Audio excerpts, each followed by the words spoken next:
Buenos días, mi nombre es Lina Marcela Aguirre Hernández, soy residente de nefrología de UDEA. Esta presentación está a cargo del docente John Freddy Nieto Ríos, internista nefrólogo, magíster en telesalud, y vamos a empezar con la conferencia Esteroides en trasplante. Entonces, para hablar primero de la historia, el primero que digamos que habló de la insuficiencia adrenal fue Thomas Addison. Inicialmente se experimentó administrándole extractos a la corteza suprarrenal de los animales y vieron que estos mejoraban cuando se presentaba la insuficiencia, estos mejoraban con la aplicación de estos extractos. Posteriormente, Edward Kendall entonces hizo un descubrimiento de una molécula que se llamaba cortina, que se podía utilizar en el manejo de algunas de los animales, y luego a nivel de 1916, con el descubrimiento de la tiroxina, le sigue el descubrimiento de la dehidrocorticosterona, y posteriormente Mason y Edward, entre 1935 y 1936, corticosterona, y France, Mann y Keldan aislaron ya como tal la molécula cortisona, y posteriormente entonces F.C. Cook en la Universidad de Chicago logró demostrar que era un esteroide el que se comportaba y podía manejar estos pacientes que presentaban una insuficiencia adrenal. Posteriormente, ya en las décadas de 1950 y 1960, se sintetizaron la mayoría de los glucocorticoides. Como tal, entonces, la molécula va a tener una forma activa que va a tener, que se fija el receptor mineralocorticoides y glucocorticoides, que va a ser el cortisol, y por medio de una enzima, entonces se va a convertir a cortisona, que básicamente es el metabolismo inactivo. Se van a dividir una que es la forma fisiológicamente activa, que es el 11-hidrocortisol, mientras que la cortisona es una forma 11-ceto mucho menos activa, y los análogos sintéticos, que ya sí son los que conocemos, la metilprednisolona, la prednisolona, la dexametasona y la betametasona. Como tal, entonces, en la introducción vamos a ver que el esteroide normalmente entonces vamos a tener a nivel de las células adrenales una zona que es a nivel capsular, que se divide en zona glomerular, zona fascicular y zona reticular. Como tal, entonces, la zona fascicular va a dar la pregnenolona, la zona glomerulosa va a dar la pregnolona y la zona reticular es la pregnolona. De todos esos, entonces, por medio de unos mecanismos enzimáticos, en donde actúa la citocromo P450, adicionalmente, me van a dar cuatro, digamos, sustancias que son el cortisol, corticosterona, aldosterona y androstenodiona. Dentro de la fisiopatología, entonces, podemos decir que hay unos mecanismos estresores, por ejemplo, la hipoglicemia, la hipotensión, la fiebre, que me van a activar el eje de hipotálamo, produciendo la CRH, posteriormente la ACTH, y eso estimula a la célula adrenal para producir el cortisol, que me va a producir dos mecanismos. Uno, aumenta la gluconeogénesis, dos, aumento de la glucogenólisis, aumento de la proteólisis y aumento de la lipólisis, y a nivel del sistema cardiovascular me puede producir aumento de la contractilidad miocárdica, aumento del gasto cardíaco y aumento de los efectos expresores de las catecolaminas. Eso como tal, si aumento mucho el cortisol, entonces me va a hacer un biofeedback en donde me va a dar una respuesta inhibitoria a nivel del CRH. Por otra parte, entonces, lo que es la disminución de la presión arterial, el aumento de la acción beta-adrenérgica y el aumento de la acción de las prostaglandinas me va a producir a nivel de las células justaglomerulares la renina. Esa renina, entonces, a nivel del hígado va a pasar a angiotensinógeno, en el pulmón angiotensina 1 y luego a nivel renal angiotensina 2 y aldosterona, que lo que me va a llevar es aumento de la excreción de potasio y aumento de la retención de sodio. En el ritmo circadiano, entonces, lo que podemos ver es que un sujeto normal, normalmente la secreción, voy a mostrar acá, va a tener un pico que se va a dar en la madrugada y y más o menos cae en la nivel de la noche. Y normalmente va a haber una frecuencia y una amplitud de pulso, ¿sí? Con la liberación de cortisol que después se va a ir perdiendo. versus pacientes con enfermedad de Cushing o con toma de esteroides exógenos, en donde hay un aumento de la amplitud y la frecuencia y se pierde la liberación o el ritmo circadiano de la liberación de la ACTH y el corticoide. Dentro de la fisiopatología, entonces, como tal de la reabsorción del sodio, entonces vamos a ver que la aldosterona actúa sobre un receptor que es el KSWNK1, y ese KSWNK1 me va a producir un aumento de la reabsorción de sodio a nivel del ENaC y va a estimular por medio del SGK1 la salida de potasio por el receptor ROMI. Ese es a nivel del túbulo cutorreado distal. Pero también hay unos cambios a nivel proximales que ya vamos a ver más adelante. El glucocorticoide, entonces, también va a ser, digamos que a nivel de la inmunología, me va a hacer una alteración a nivel genética, en donde va a actuar a nivel del receptor nuclear humano, que se va a dar que es el gen NR13-1, que está en el cromosoma 5, tiene normalmente 9 exones y 3 dominios, que es ese NTD, el DVD y el último exón, que es el carboxiterminal, que va a tener 2 moléculas asociadas. Entonces, esta es la zona aminoterminal que va a estar regulada o va a tener el corregulador es el exón 2, ¿sí? Y está encargada de la fase transcripcional. Y hay otra que es el dominio y unión ligando, que va a ser la parte hidrófoba, y carboxiterminal, que va a ser la molécula LBD. Y hay una zona de bisagra que va a estar conformada entre los exones 5 y 9, que va a ser como la que va a tener como todas las alteraciones, o me va a dar los 2 receptores, que es el alfa y beta del esteroide. Y por último va a estar una zona que es la DVD, que es la que se va a encargar básicamente de el dominio de unión al DNA y va a estar en el exón 3 y 4. De esa molécula de transcripción del receptor de glucocorticoide, entonces podemos decir que se va a dividir en dos isoformas, que es la HGR-alfa y la HGR-beta. Normalmente esas 2 isoformas van a ser similares en el dominio amino. Donde cambian es a nivel de la zona de la bisagra, ¿sí? Y es donde se van a producir como todas las alteraciones a nivel del efecto del glucocorticoide. Normalmente la HGR-alfa, entonces, digamos que es la clásica proteína del receptor de glucocorticoides que media los efectos de los glucocorticoides y aproximadamente contiene unos 50 aminoácidos. Y la beta solo tiene 15 aminoácidos adicionales y es como la molécula inactiva o la que cuando unida al receptor alfa lo puede inactivar. Se dice que niveles altos de este HGR-beta se asocian con resistencia a los glucocorticoides.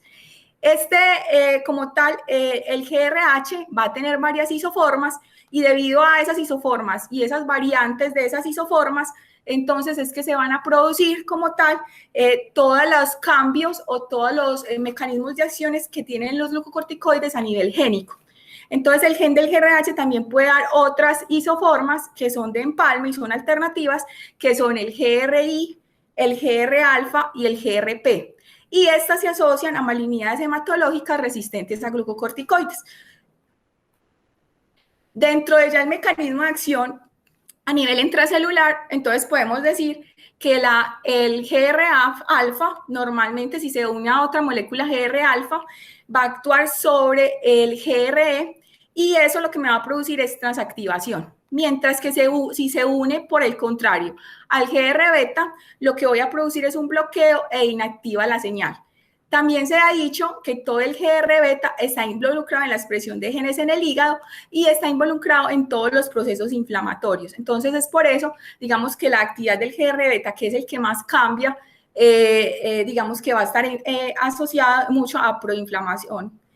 Bueno, los glucocorticoides, entonces, son liposolubles. Esos glucocorticoides van a atravesar la membrana, van a llegar como un complejo, que es una unión al HSP90 y al P23, y posteriormente se van a hiperfosforilar. O sea, van a coger más fósforo, ¿sí? y por medio de la maxinasa, la PI3 quinasa y la AKT van a hacer hiperfosforilación de la serina, modificación translacional que induce la regulación transcripcional del NF-κB, que son proinflamatorios, o pueden hacer acción antiinflamatoria, dependiendo como tal de si está unido al GRAE o si no está unido al GRE. Entonces, cuando se une esa molécula GR alfa, ¿sí?, que básicamente son dos GR alfa al GRB, posteriormente, entonces va a haber pues una molécula transaccional y eso va a producir un efecto como tal antiinflamatorio. Hay otros en donde se suma al STATA3, que es una molécula de transducción, y sumado al P65 va a inhibir el NF-κB. Y en otro, produciendo una respuesta antiinflamatoria. Eso se llama como mecanismo de atadura. Y hay otro que es un mecanismo compuesto en donde el GRE se une como tal al GRE, el GRE se une al GRE y después al mecanismo transaccional, y lo que ha unido al C-Junk me va a inhibir el AP1. ¿Y por qué son estas importantes? El NF-κB y el AP1, porque son los que me van a activar la transcripción de la interleuquina 2 y posteriormente me van a activar toda la respuesta inflamatoria. Entonces, al inhibir estas dos moléculas, voy a tener un efecto antiinflamatorio. Como tal, también puedo tener acciones no genómicas. Entonces, en los linfocitos, la GR activada se traslada, digamos, a las mitocondrias y regula la apoptosis, promoviendo una alteración en el intercambio de cationes de membrana que tiene un gran impacto en la eficiencia del acoplamiento mitocondrial y la producción de especies reactivas de oxígeno. Y también actúa a nivel de la caveolina 1, ¿sí?, para inhibir el crecimiento de la célula como tal. Dentro ya como de los mecanismos fisiopatológicos, entonces tenemos que decir que los glucocorticoides actúan a nivel del receptor TOR-LICOR, que es el que me va a activar toda la respuesta de quimoquinas y cetoquinas a nivel intracelular, y posteriormente me va a liberar el TNF-alfa, interleuquina 6 e interleuquina 1. Entonces, al inhibir, digamos, la respuesta, la unión al receptor TOR-LICOR, a nivel del macrófago, la célula presentadora de antígeno y el fibroblasto, entonces voy a inhibir toda la cascada inflamatoria y no voy a permitir la adhesión, rolamiento y transmigración de todas las células inflamatorias. Desde el mecanismo ya intrínseco, entonces lo que se puede ir, entonces ya habíamos explicado que se podía unir al JUNC y digamos que hacía una alteración a nivel del AP1. También se puede unir al P65 y inactivada el NF-κB, y hay otras moléculas que también producen inactivación del NF-κB, que es la unión de la molécula IRF3, que también va a producir el mismo mecanismo, y el PTFB, que puede producir el mismo mecanismo. Entonces van a haber 7 mecanismos por los cuales yo voy a inhibir la respuesta inflamatoria y voy a producir antiinflamatoria. En la proinflamatoria, entonces, como vemos acá, no hay unión del GRE del GR al GRE, y por lo tanto, entonces se activa toda la señal proinflamatoria a nivel del citoplasma, y es lo que me va a llevar a la producción, pues, de todas las interleuquinas. Desde la farmacocinética, entonces, podemos decir que hay unos equivalentes. Entonces, tenemos que decir que la cortisona, entonces, va a tener 25 miligramos en dosis equivalente, tiene la mayor potencia mineralocorticoide. La hidrocortisona también tiene una adecuada potencia mineralocorticoide, es una dosis equivalente más o menos de 20 miligramos. La prednisona entonces equivale a 5 miligramos, la metilprednisolona son 4 miligramos dosis, y dependiendo pues de eso va a ser como la potencia, tanto mineralocorticoide como glucocorticoide. La prednisona, entonces, se trata de un fármaco activo por vía oral que se metaboliza en el hígado, prednisolona, que sería la forma activa. Normalmente tiene una liberación regular de 2 horas, tiene una liberación retardada de 6 a 6.5 horas, y la semilla de eliminación es de 1 hora, mientras que los efectos más o menos se prolongan entre 18 y 36 horas. Se debe tomar con los alimentos, no se debe romper, no se debe dividir las tabletas, pues para poder administrarlos. La biodisponibilidad, entonces, normalmente tiene por vía oral es del 92% y va a tener una unión a proteínas aproximadamente del 70% con un metabolismo hepático extenso.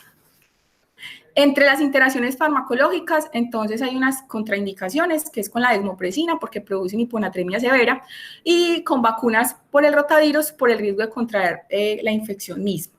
Y hay unas interacciones mayores, que son con el lopinavir, que aumenta los niveles de prednisolona, el eltigravir, disminución de la concentración del eltigravir, resistencia viral, ritonavir, porque todos estos fármacos activan a nivel del sustrato de la CYP3A4 y ya sabemos como tal que esta enzima contribuye en todo lo que es el metabolismo a nivel del cortisol. Entonces, digamos que por eso estaría pues ahí influyendo. Entonces, hay aumento de las concentraciones del esteroide y disminución del cortisol plasmático. La naloparina aumenta el riesgo de sangrado, el bupropión disminuye el umbral convulsivo y los AINES tienen mayor riesgo de úlcera gástrica. Hay otros que también están influyendo, entonces, por ejemplo, la claritromicina aumenta las concentraciones plasmáticas de prednisolona, el fenobarbital disminuye el efecto terapéutico de la prednisona y la rifampicina disminuye la eficacia de la prednisona. Y está también la fenitoína, disminución de la eficacia de la prednisona, el ASA, mayor riesgo de ulceración gastrointestinal, la warfarina, mayor riesgo de sangrado, disminución de los efectos de la warfarina. Entonces es por eso pues que es importante como tenerlos en cuenta y a la hora de administrar un medicamento pues mirar a ver cuál es la interacción asociada a la misma. Dentro de las funciones en trasplante, entonces podemos tener que puede servir para terapia de mantenimiento o puede también servir para terapia de inducción. El tratamiento entonces puede ser también dada en rechazo agudo o en pérdida del halo injerto y en inmunosupresión crónica, y lo preocupante digamos que son el riesgo de infecciones y malignidad. Entonces, mirando la evidencia en inducción y mantenimiento, este es uno de los primeros ensayos clínicos, se realizó en el 2013, se hizo por SAM de enero de 1979, se miraron como todas las bases de datos y se buscaron en sí 15 RCTs para mirar cuántos días, si 7 días sí eran seguros utilizar en trasplante renal. Entonces, como podemos ver acá, se hizo inducción con basilizumab, con timoglobulina, pues, o con taclizumab. Dependiendo de eso, entonces mirábamos como tal que el tiempo total del uso del esteroide en algunos estudios fue 7 días, en algunos estudios fue solamente de 1 día, en otros fue de 3 días. Entonces ellos querían saber si 7 días o 3 días era eficiente. Se siguió en un tiempo aproximadamente de 12 meses. Básicamente la edad de presentación era entre los 43 y los 50 años. De lo que se vio, entonces, básicamente la suspensión menor a 3 días o la prolongación hasta 7 días del tratamiento con esteroide, entonces favorecía básicamente el manejo de 7 días, ¿sí? Con un riesgo relativo del 1.48. El problema de esto fue que tenía una índice de heterogeneidad del 44%, entonces, por lo tanto, como los estudios no eran muy heterogéneos, no se podía hacer pues como una adecuada relación. Y posteriormente, entonces, tiempo corto versus el control, que era más o menos 7 días, estuvo a favor del control, un RR de 1.33, y en este también hubo mucho índice de heterogeneidad, entonces la fusión en el injerto se informó como una variable en los 3 estudios, en donde los esteroides fueron retirados básicamente después de los 3 días, estaba a favor de tal manejo. Después hay unos estudios en donde paran los esteroides tempranamente 3 meses, de 3 a 6 meses, o paran más como 6 días o 7 días. Lo que se vio es que, digamos que parar los esteroides aumentaba el riesgo de rechazo en un 15% versus tardío, que el riesgo de rechazo agudo al injerto era de un 29%. Claro que estos estudios son, digamos que, muy viejitos, y todavía pues no tenían como la suficiente certeza metodológica. A 6 meses, entonces el rechazo fue del 23% versus un 14%. A los 3 meses, a los 12 meses incrementaba un 25% versus un 15%. Entonces, digamos que menos eventos adversos asociados al uso del esteroide, que era como lo que se pretendía, y por eso digamos que hay algunos estudios que están a favor y otros en suspender el esteroide tempranamente. Este es uno de los estudios randomizados, ese es el de Freedom, es multicéntrico, abierto, 40 sitios en América del Norte, América del Sur, Europa y Australia. Se hizo una comparación de tres pues, grupos. El uno era no uso de esteroides y bebo oral, 112 pacientes. El otro era esterosis 7 días, en donde primero se aplicaba metilprednisolona 500 miligramos, luego 250 miligramos y posteriormente 125 miligramos. Y se continuaba con prednisolona 60 miligramos el día 4, 40 miligramos el día 5, 30 miligramos el día 6 y 20 miligramos el día 7. Y a otro que era de dosis estándar, en donde se ponía el esteroide pues 7 días igual al esquema previo, y luego se continuaba con 30 miligramos día hasta el final del mes, posteriormente 10 a 20 miligramos durante 2 meses, y luego 5 a 10 miligramos después. A todos estos se le hizo combinación ya como tal de mantenimiento con ciclosporina y micofenolato, y la terapia de inducción fue basada en basilizumab. Los 20 miligramos el día 0 y luego el día 4. La variable entonces fue medir la tasa de filtración glomerular, muerte, pérdida del injerto y rechazo a los 13 y a los 12 meses. ¿Qué se vio? Que tanto como parar, ¿sí? O sea, el consumo libre de esteroide, parar el esteroide a los 7 días, o la terapia estándar, normalmente la tasa de filtración glomerular se mantenía similar en los 3 grupos. En él se usó la tasa glomerular de Nankive, que es basada en la otra, en la cistatina C, y digamos que es mucho más confiable que, por ejemplo, la de Crocov-Gault o la del MDR. Luego se miró el índice de rechazo y se vio como tal que, pues como tal para rechazo agudo después de la biopsia por protocolo, que era la que se hacía, entonces se asociaba, digamos que fue mucho menor en el consumo de esteroides estándar, fue de 8.3%, pero digamos que como tal la P no fue significativa. Y ya en rechazo 1B, 2A, 2B y 3 no se vio una diferencia significativa en los grupos. Después de esto, entonces, se miró la pérdida del injerto, y la pérdida del injerto sí fue mucho menor con la terapia estándar de esteroide, fue del 19.3% versus la terapia libre, que fue del 36%, y la terapia parada a los 7 días, que fue del 29.6%. En la pérdida del injerto, la muerte, en esas biopsias por protocolo no se vio ninguna alteración significativa, y digamos que por eso es que dicen que podría ser similar en los 3 grupos la respuesta. Entonces, la única diferencia que se ve es en la biopsia por protocolo del rechazo agudo, y es frecuente a los 3 meses, más o menos, en el libre de esteroide, que es donde va a estar como la mayor diferencia significativa. Entre los efectos adversos se puede ver cómo no hay ninguna diferencia entre el dolor, ni anemia, ni constipación, ni hipercolesterolemia entre usar esteroides, parar los esteroides o continuar con esteroides estándar. Bueno, este es uno de los, pues de los ensayos clínicos, es el RCT, es de Cochrane. Pues todos los ensayos clínicos básicamente fueron controlados aleatorios. Se miraron 3 cosas: parar el esteroides, pues parar el esteroides versus mantenimiento, evitar el esteroides versus mantenimiento, o parar el esteroides versus evitar el esteroide. Según los estudios, entonces, para el primer grupo fueron 26 estudios, para el segundo 19 estudios y para el tercero 3 estudios.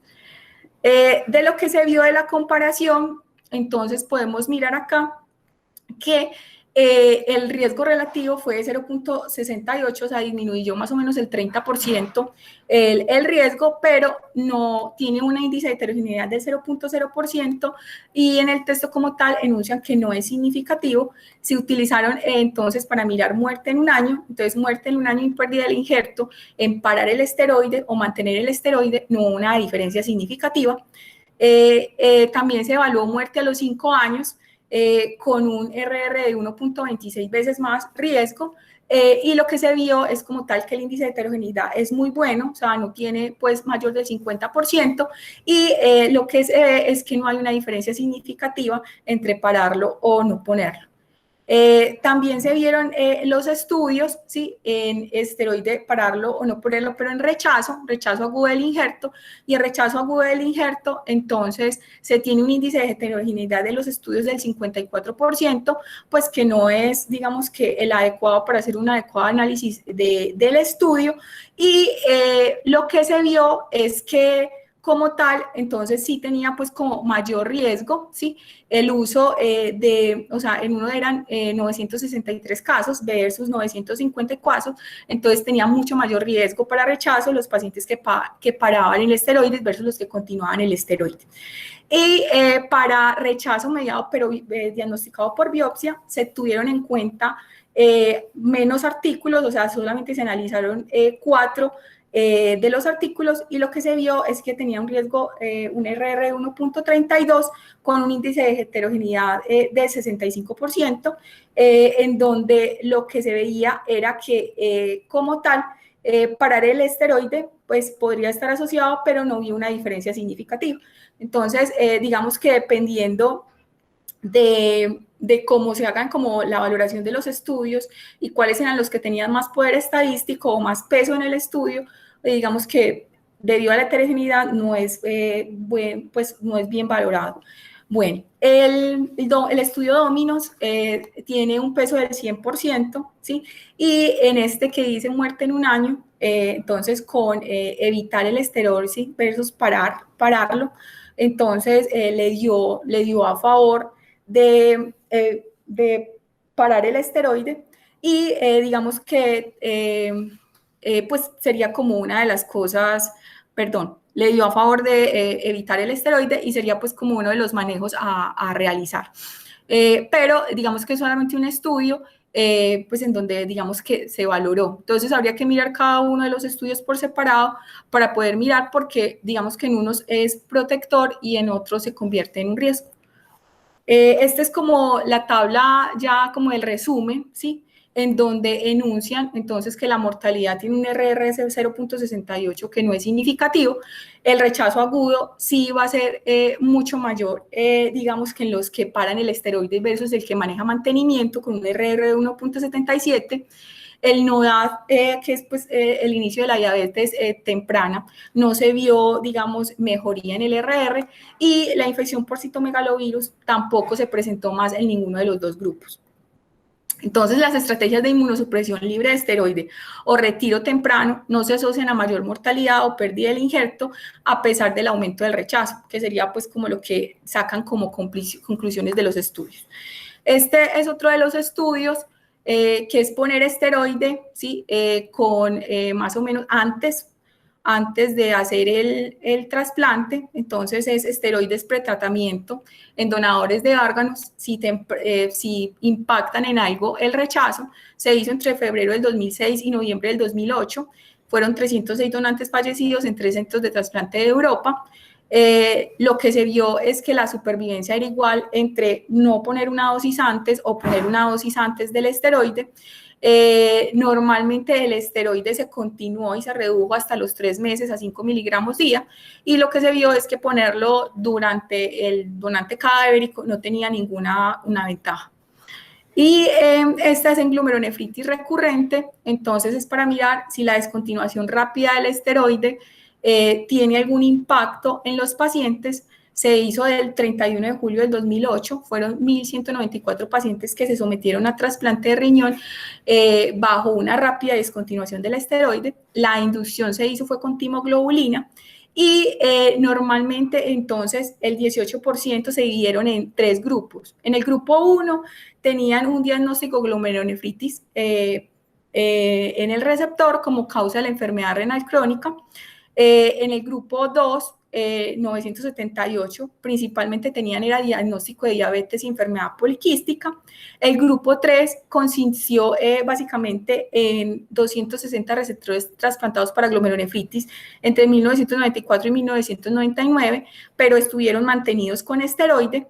Y el grupo 4 consistía en 950 receptores trasplantados por enfermedad renal terminal no relacionada con la genética entre 1994 y 1999 y que se mantuvieron con esteroide. Entonces, el grupo 3 y el grupo 4 tenían esteroide y el grupo 1 y el grupo 2 no tenían esteroide. Entonces, se miró como tal la descontinuación del esteroide versus la comparación que era el mantenimiento del esteroide. Lo que se ve es que la sobrevida del injerto, entonces, no utilizar el esteroide fue básicamente del 98%, 88% en los grupos que tenían glomerulonefritis versus el que no tenía esteroides y no tenía glomerulonefritis, que fue el 94% y el 84%, esto mirado a 1, 3, 5 y 7 años, en donde como tal pues no había como una diferencia notable, pues había una diferencia significativa, pero para el uso de no esteroide. La otra era la sobrevida del injerto y muerte. Entonces, lo que se vio era que pues no tuvo una diferencia significativa. La sobrevida del paciente, entonces, fue del 99% para el grupo de glomerulonefritis que no utilizó esteroide. Ya en pacientes, esta es en la población total, y en paciente no diabético, también se produjo, pues se disminuyó como tal la P, ¿sí? Entre los grupos de estudio. ¿Qué sí se vio? Que la rata de recurrencia también sí depende un poco del tipo de glomerulonefritis a la cual estén expuestos. Entonces, la glomerulonefritis focal y segmentaria tuvo, para uso de no esteroide, tuvo al primer año pues un porcentaje de recurrencia del 17% versus el grupo que tenía esteroide, que solamente fue del 6.4%. La membranosa tenía en el primer año una recurrencia del 8%, en cambio el grupo que tenía esteroides no tuvo ninguna recurrencia. Y en el caso de la nefropatía por IgA, también al primer año tuvo una recurrencia del 1.6% y en el grupo del esteroide fue similar, del 0.6%. Entonces habría que mirar cada una de las glomerulonefritis y determinar en quién sí o en quién no, porque por ejemplo en lupus no se vio como una diferencia, en glomerulonefritis rápidamente progresiva tampoco, en púrpura genochonase no se vieron casos, y habría que analizarlo pues con detenimiento. Entonces se dice que como tal el riesgo de recurrencia de glomerulonefritis acordado al uso de esteroide va a depender básicamente de la rápida descontinuación del esteroide, pero ya vimos que es dependiendo de que si tiene una glomerulosclerosis focal o segmentaria, si tiene una enfermedad membranoproliferativa o si tiene una nefropatía membranosa o si tiene una nefropatía por IgA, que normalmente digamos que son las que más recurren en el post-trasplante y por lo tanto habría que mirar eso con más detenimiento. Y este es para mirar la inducción, entonces utilizar inducción con esteroide o pararla después del trasplante rápidamente, que sería pues como otra de los manejos. Entonces aquí se hace el estudio RABBIT que compara timoglobulina, basilizumab en la inducción, comparar el esteroide después del trasplante. Es un estudio abierto, multicéntrico, randomizado. Se utilizaron 21 centros en Alemania, fue aleatorio, prospectivo y multicéntrico y un seguimiento de 12 meses. Incluyeron 206 pacientes al brazo A que recibían basilizumab y esteroide, el brazo B 189 pacientes que recibieron basilizumab y pararon rápidamente el esteroide, y el brazo C que tenían 203 pacientes que recibieron diferente basilizumab, no como inducción, sino timoglobulina, y tuvo una rápida suspensión del esteroide. De esos, los protocolos que se manejaron fueron Basilicimab 20 miligramos IV el día 0 y el día 4, y se utilizó tacrolimus a dosis de 0.2 miligramos por kilo día el primer mes, y luego, dependiendo de los niveles, entonces el primer mes se buscó niveles de 7 a 12 nanogramos, a nivel de los 2 meses de 6 a 10 nanogramos, y a los 12 meses de 3 a 8 nanogramos, y posteriormente se continuó con micofenolato, 1 gramo día, y la prednisolona se hizo terapia estándar 4 semanas hasta bajar a un mantenimiento de 2.5 a 5 miligramos luego de 3 meses. Este es el segundo grupo en donde se utilizó entonces Basilicimab 20 miligramos día, el día 0 y el día 4, tacrolimus 0.2 miligramos día, que sería pues como el segundo grupo, y el cambio que se hizo era entonces la prednisolona, que se seguía 75 miligramos el día 2, 50 miligramos el día 3, 25 miligramos del día 4 al día 7, y posteriormente había suspensión. Y en el 5, y en el grupo 3, entonces lo que se miraba era la timoglobulina, que se da 1.5 miligramos por kilo, perdón ahí la raya, se administró entonces con tacrolimus, micofenolato, y se paró el esteroide al día 7. Lo que se ve es que Basilicimab más esteroide de mantenimiento, Basilicimab más parar el esteroide rápidamente, o sea, a los 7 días, o timoglobulina y parar el esteroide a los 7 días, la probabilidad de rechazo del injerto fue similar en los 3 grupos de riesgo. Había que ver también como tal que esos pacientes sí tenían un pretrasplante, e incluyeron los pacientes pretrasplante durante la valoración, pero tenían un PRA menor del 30% para poderlos incluirlos, a que era de bajo riesgo, aunque tenían un pretrasplante previo. Bueno, y hay que mirar la probabilidad de sobrevida del injerto, en donde también se vio similar en los 3 grupos, tanto de parar el esteroide como continuarlo como mantenimiento. De eso, entonces, podemos ver que, pues, que tanto el rechazo resistente a esteroide como el rechazo agudo a los 12 meses, como la sobrevida del injerto, no hubo ninguna diferencia significativa en los grupos de manejo. Y en las infecciones, que es otra de las cosas que uno ve, infección por citomegalovirus, becavirus o Epstein-Barr, tampoco se vio una diferencia significativa.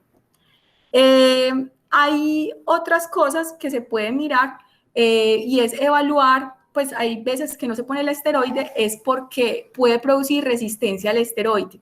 Entonces, se ha mirado, pues que como tal, poner un mantenimiento de esteroide prolongado me puede generar mecanismos inmunes que me va a generar esa resistencia. Se han mirado biomarcadores para poder mirar qué tipo o quiénes me pueden hacer más resistencia al esteroide, y lo que se ha visto es que la alta expresión intrainjerto de la metalotioninas y el inhibidor tisular de la metaloproteinasa 1, TIMP1, digamos que estaría asociado a que ese paciente vaya a hacer más resistencia a esteroide. Hay otra que es el factor de coagulación tipo 2, el F2R, que es un regulador de numerosas señales intracelulares de LNF-kappa-B y las maquinasas, y por lo tanto también estaría pues como implicado en la liberación. Cuando se aumenta su expresión, entonces estaría más diciéndome que el paciente puede tener alta resistencia a los esteroides. Y los biomarcadores inmunes, que ya no serían no inmunológicos sino inmunes, serían el aumento de la expresión de los linfocitos citotóxicos, las NK, los natural killer, y los linfocitos B y los macrófagos. Dentro de los efectos adversos de los esteroides, entonces hay uno que es la hipertensión. Como tal, es un estudio en raticas. Lo que se vio es que los glucocorticoides estimulan básicamente los transportadores de sodio y aumentan la actividad en la membrana vasolateral del sodio-potasio TSPasa. Van a incrementar entonces el intercambio de sodio e hidrógeno en el intercambiador NH3 del túbulo proximal. van a aumentar el cotransporte sensible a furosemida en el cotransportador NKCC2, en el asa gruesa de Senle, y van a aumentar, digamos, el cotransportador sensible a tiazida, el NNCC en el túbulo distal, y a nivel del canal epitelial de sodio, el ENaC, en el túbulo convector, como ya lo habíamos visto. Lo que se va a manifestar es que produciendo, el vehículo es normalmente, la comparación es solución salina 0.9% y la otra es aplicación de ACTH, y lo que se vio es que como tal, la aplicación de ACTH tenía un aumento de la presión arterial, tenía un aumento de la tasa de filtración glomerular, tenía una disminución del flujo sanguíneo renal, iba a aumentar, a disminuir la fracción excretada de sodio por aumentar la reabsorción, y disminuye ya la excreción de potasio por, digamos, el otro mecanismo ya mencionado. Entonces, dice pues que básicamente la reabsorción de sodio, aunque el glucocorticoide puede inhibir el efecto mineralocorticoide, también se puede dar natriuresis. Entonces, digamos que todo eso se hizo para mirar a ver cuál era el efecto a nivel renal, a nivel de los ratones, y esto fue como lo que se vio. El otro efecto adverso, entonces, es la diabetes mellitus, que es como uno de los más conocidos, y digamos que como tal, dependiendo los primeros 6 meses, hay una incidencia mucho más alta en los pacientes que usaron esteroide de incidencia en ODAT, versus con los años, que se disminuye como tal la incidencia al año, a 2 años y a 3 años, y el estudio mostró que hay un aumento del 5% del riesgo de desarrollar diabetes mellitus por cada 0.01 miligramos por kilo de aumento en la dosis de prednisolona. Como aquí se ve en el estudio, entonces al aumentar la dosis 0.01 miligramos por kilo, yo aumento el riesgo como tal de diabetes, y sería pues como uno de los factores a mirar. Entonces, aquí van a ver uno de los factores asociados al desarrollo de NODAD en los primeros 3 años del trasplante, y se va a mirar primero el tiempo de diálisis que puede estar asociado. Entonces, después, por ejemplo, de 2 años de tiempo en diálisis, puede estar muy asociado al desarrollo del mismo. El índice de masa corporal, que se tiene que mirar básicamente pretrasplante, porque se ha visto que si el receptor como tal tiene un índice de masa corporal por encima de 30, 35 en otros estudios, se asocia mucho más a rechazo agudo del injerto. Hay otro de los factores entonces a mirar, entonces es la hepatitis C positiva, que también se ha visto que aumenta los radios o la generación de NODAD. Y la otra son como tal el tipo de terapia de mantenimiento, en donde el tacrolimus se ha visto mucho más asociado a NODAD como tal, que digamos que algunos de los otros. Entre los efectos glucocorticoides, entonces también tenemos que mirar que pueden producir cataratas, que puede producir estrías a nivel de la piel, porque pues da un síndrome de Cushing, que es un síndrome de Cushing de tipo farmacológico, hirsutismo, puede predisponer a infecciones, puede predisponer a obesidad y osteoporosis, y también cambios en el estado de ánimo, como depresión y necrosis de la cadera, que serían pues como algunos de los otros. Bueno, no, eso es como lo que tenía para presentarles en el día de hoy. Muchas gracias por la atención prestada.